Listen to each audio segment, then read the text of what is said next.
वर्तमान झारखंड राज्य के छोटा नागपुर के पास आदिवासियों का एक छोटा सा उलिहातू नामक गांव है। इसी गांव में 15 नवंबर 1875 में एक अत्यंत गरीब परिवार में बिरसा मुंडा नाम का जन्म हुआ। उनके पिता का नाम सुगना मुंडा व माता का नाम करसी हातू था। बचपन में ही बिरसा ने अपने बहादुर पिता से तीर कमान तथा दूसरे हथियार चलाने की विद्या प्राप्त कर ली थी। उसका निशाना अचूक था। उसने अपनी मौसी के गांव खटंगा के एक मिशनरी स्कूल में शिक्षा प्रारंभ की। पढ़ने में उसकी बहुत रुचि थी। स्कूल से ही लौटकर वह बकरियां चराता था। बकरियां चराते समय वह जमीन पर ही लिखने का अभ्यास करता था और इसमें वह इतना मग्न हो जाता था कि बकरियों को भूल जाता था। एक दिन बकरियों को भेड़िया उठाकर ले गया। जब उसे इसका पता चला तो वह हक्का बक्का रह गया। मौसी को जब पता चला कि बकरियों को भेड़िया उठा ले गया तो वह आग बबूला हो गई। उनसे बिरसा को भारी मार खानी पड़ी। बिरसा ने खटंगा गांव छोड़ दिया और अपने बड़े भाई कोमता के पास रहने लगा। बिरसा को बचपन से बांसुरी बजाने का शौक था। वह जंगल में जाकर बिना गुरु के स्वयं बांसुरी बजाने का अभ्यास करता था। बांसुरी की आवाज सुन के जंगल के पशु पक्षी उसके पास आ जाते। उसकी इस कला का चमत्कार देखकर लोग हैरान हो जाते थे। गांव में आनंद पांडे नाम का एक धनी व्यक्ति था। बिरसा ने उसकी यहाँ नौकरी कर ली और मन लगाकर सेवा करने लगा। आनंद पांडे भी उसे भरपूर प्यार देता था। बिरसा ने उससे रामायण और महाभारत की कथाएं भी सुनी थी। वह फिर मिशन स्कूल में पढ़ने लगा। बहुत से मुंडा सरदारों को मिशन में रखा गया था। उन्हें सारी सुविधाएं दी गई थी। बिरसा को भी वे सभी सुविधाएं मिलने लगी। 1879 में मुंडा समुदाय के लोगों ने सरकार को एक प्रार्थना पत्र लिखा। उसमें कहा गया था कि छोटा नागपुर की जमीन उनकी संपत्ति है, लेकिन सरकार की तरफ से उनकी मांग पर कोई ध्यान नहीं दिया गया। 1881 में मुंडा सरदारों का एक दल मिशन छोड़कर निकल आया। वे अपनी जमीन पाने के लिए अड़े थे। मिशन के फादर ने चिढ़कर कहा, सरदार धोखेबाज है, ठग है, वह सही नहीं है।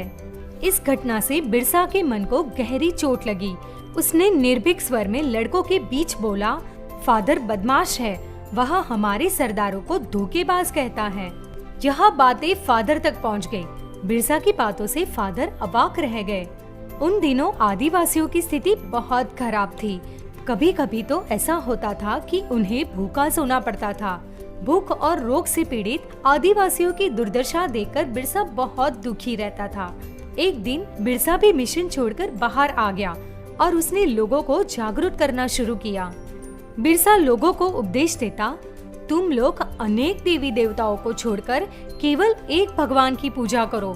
सभी जीवों पर दया करो। सभी जीव भगवान की संतान है। जीव हत्या पाप है। मांस खाना और शराब पीना छोड़ दो। रोगियों की सेवा करो। बिरसा की बातों का लोगों पर बहुत प्रभाव पड़ा।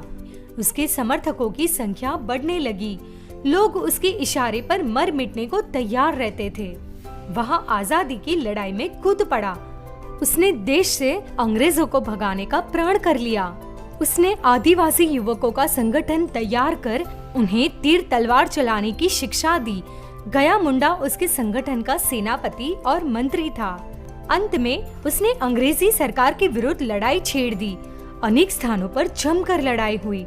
जब उसने देखा कि अंग्रेजी सेना का सामना करना कठिन है, तब वह पत्नी के साथ जंगल में छिप गया। एक दिन उसे भात खाने की इच्छा हुई। पत्नी भात पकाने लगी। वह सो रहा था।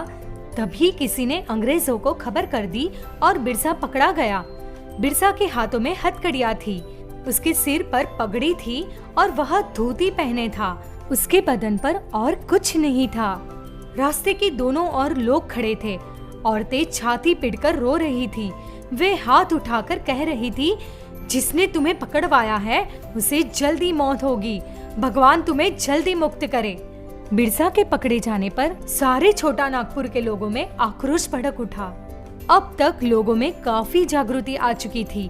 बिरसा को आदिवासी अपना नेता मानने लगे। अब मुंडारियों को अपने कब्जे में रखना अंग्रेजों को भारी पड़ रहा था। 9 जून 1900 को रांची की जेल में खून की उल्टी करते करते बिरसा की मृत्यु हो गई। आज भी मुंडारी आदिवासी बिरसा को भगवान के रूप में याद करते हैं। मुंडारी समुदाय इतिहास के पन्नों पर सदा के लिए अमर हो गया।